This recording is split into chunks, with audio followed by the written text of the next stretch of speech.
Difference between cost accounting and financial accounting. So നമ്മളിതുവരെ cost accounting എന്താണ്, അതിൻ്റെ ഫീച്ചേഴ്സൊക്കെ പറഞ്ഞു, അതിൻ്റെ ഫങ്ഷൻസ്, ഒബ്ജക്റ്റീവ്സൊക്കെ പറഞ്ഞു. ഇനി കോസ്റ്റ് അക്കൗണ്ടിങ്ങും ഫിനാൻഷ്യൽ അക്കൗണ്ടിങ്ങും തമ്മിലുള്ള ഡിഫറൻസ് എന്താണ് എന്നുള്ളതാണ് ഡിസ്കസ് ചെയ്യാൻ പോകുന്നത്. So first point, cost accounting aims at maintaining cost records of N organisation. But financial accounting aims at maintaining all financial data of an organization. Cost അക്കൗണ്ടിങ്ങിൽ cost record, cost related ആയിട്ടുള്ള details മാത്രമാണ് നമ്മൾ use ചെയ്യുന്നതെങ്കിൽ financial അക്കൗണ്ടിങ്ങിൽ എല്ലാ financial ഡാറ്റയും use ചെയ്യുന്നുണ്ട്. That is one of the important differences between these two. The next one, cost accounting records both historical and predetermined cost. നമ്മൾ already നടന്നു കഴിഞ്ഞ കാര്യങ്ങളും നമ്മളിനി പ്രീ ഡിറ്റർമൈൻഡ്, അതായത് നമ്മളിനി വരാൻ പോകുന്ന കാര്യങ്ങൾ മുൻകൂട്ടി തീരുമാനിച്ചിട്ടുള്ളതും ഉള്ള കോസ്റ്റുകളും നമ്മൾ യൂസ് ചെയ്യുന്നുണ്ട്. പക്ഷേ ഫിനാൻഷ്യൽ അക്കൗണ്ടിങ്ങിൽ നമ്മൾ ഹിസ്റ്റോറിക്കൽ കോസ്റ്റ് മാത്രമേ യൂസ് ചെയ്യുന്നുള്ളൂ. ഓൾറെഡി നടന്നു കഴിഞ്ഞ കാര്യങ്ങൾ മാത്രമാണ് ഒരു ഫിനാൻഷ്യൽ ഇയർ അവസാനിക്കുന്ന സമയത്ത് ഫിനാൻഷ്യൽ സ്റ്റേറ്റ്മെൻറ്റ്സിലേക്ക് നമ്മൾ മാർക്ക് ചെയ്യുന്നത്. So it is another difference. The next one, യൂസേഴ്സിൻ്റെ കാര്യം പറയുകയാണെന്നുണ്ടെങ്കിൽ users of cost accounting is limited to internal management of the entity. നമ്മൾ ഓർഗനൈസേഷൻ്റെ ഉള്ളിലുള്ള ആളുകൾക്കാണ് കോസ്റ്റ് അക്കൗണ്ടിങ് ബെനിഫിറ്റഡ് ആകുന്നത്. അതേസമയം ഫിനാൻഷ്യൽ അക്കൗണ്ടിങ്ങിൻ്റെ യൂസേഴ്സ് എന്ന് പറയുന്നത് ഇൻറ്റേർണലും എക്സ്റ്റേർണലും ആയിട്ട് വരുന്നു. സോ ഫസ്റ്റ് 3 ഡിഫറൻസസ് ഇതാണ്. Then next, in cost accounting stock is valued at cost.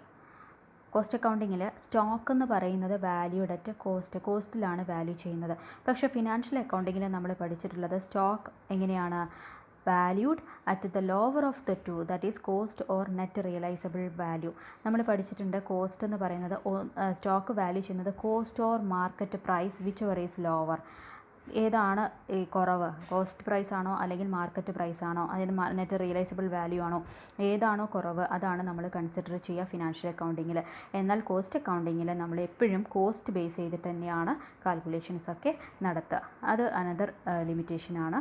The next, cost accounting is mandatory only for the organisation which is engaged in manufacturing and production activities. ഫാക്ടറികളിലും മറ്റ് production ആക്ടിവിറ്റികൾ ചെയ്യുന്ന ഫേമുകൾക്ക് മാത്രമാണ് cost accounting compulsory ആയിട്ടുള്ളത്. അതേസമയം financial accounting എല്ലാ type ഓർഗനൈസേഷൻസിനും it is compulsory for all the organisations as well as the compliance with the provisions of companies act and income tax act also a must. Okay, so cost accounting compulsory ആയിട്ടുള്ളത് ഈ manufacturing ഫേംസിനും production ആക്ടിവിറ്റീസിനുമാണെങ്കിൽ financial accounting compulsory ആയിട്ടുള്ളത് ആർക്കാണ്? എല്ലാ types business ഫേംസിനും compulsory ആണ്. That is another differences. Then next one, cost accounting information is reported periodically at frequent intervals. But financial accounting information is reported after the completion of financial year. അങ്ങനെ cost അക്കൗണ്ടിങ്ങിൻ്റെ information നമുക്ക് എപ്പോഴും managerial decision മേക്കിങ്ങിന് വേണ്ടിയിട്ടാണ്.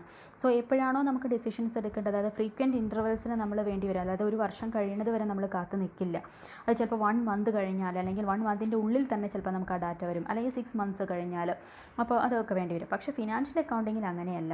ഒരു financial year അവസാനിച്ചു കഴിഞ്ഞാൽ generally 1 yearലേക്കാണ് നമ്മൾ financial statements prepare ചെയ്യുക. അത് കഴിഞ്ഞാലേ നമ്മൾ ആ ഇൻഫർമേഷൻ റിപ്പോർട്ട് ചെയ്യുള്ളൂ. The next one, cost accounting information determines a profit related to a particular product, job or process.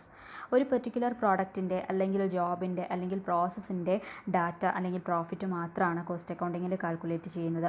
അതേസമയം ഫിനാൻഷ്യൽ അക്കൗണ്ടിങ്ങിൽ which determines the profit of the whole organisation. ഒരു organisation മൊത്തത്തിൽ എത്രയാണോ ഒരു പീരീഡിൽ പ്രോഫിറ്റ് ഉണ്ടാക്കിയിട്ടുള്ളത് അല്ലെങ്കിൽ അതിന് കോസ്റ്റ് വന്നിട്ടുള്ളത് അതാണ് റിപ്പോർട്ട് ചെയ്യുന്നത്. Then last one, the purpose of cost accounting is to control cost. Cost control അല്ലെങ്കിൽ കോസ്റ്റ് റിഡക്ഷൻ എന്നുള്ളതാണ് കോസ്റ്റ് അക്കൗണ്ടിങ്ങിൻ്റെ മെയിൻ എയിം എന്ന് പറയുന്നത്. പക്ഷേ ഫിനാൻഷ്യൽ അക്കൗണ്ടിങ്ങിൻ്റെ മെയിൻ എയിം എന്താണ്? To keep the complete records of the financial information on the basis of which reporting can be made done at the end of the accounting period. So നമ്മൾ collect ചെയ്തിട്ടുള്ള ഇൻഫർമേഷൻ്റെ അടിസ്ഥാനത്തിൽ നമ്മൾ ഈ financial സ്റ്റേറ്റ്മെൻറ്റ്സുകൾ prepare ചെയ്യും, എന്നിട്ട് report ചെയ്യും. അത് അക്കൗണ്ടിങ് പീരീഡ് അവസാനിക്കുന്ന സമയത്ത് ആവശ്യമുള്ള പാർട്ടീസിന് അത് ഹാൻഡ് ഓവർ ചെയ്യും. അതാണ് ഫിനാൻഷ്യൽ അക്കൗണ്ടിങ്ങിൻ്റെ മെയിൻ എയിം. അതേസമയം കോസ്റ്റ് അക്കൗണ്ടിങ്ങിൻ്റെ എയിം എന്ന് പറയുന്നത് കോസ്റ്റ് കൺട്രോൾ ആണ്. Okay, so these are the main differences between cost accounting and financial accounting.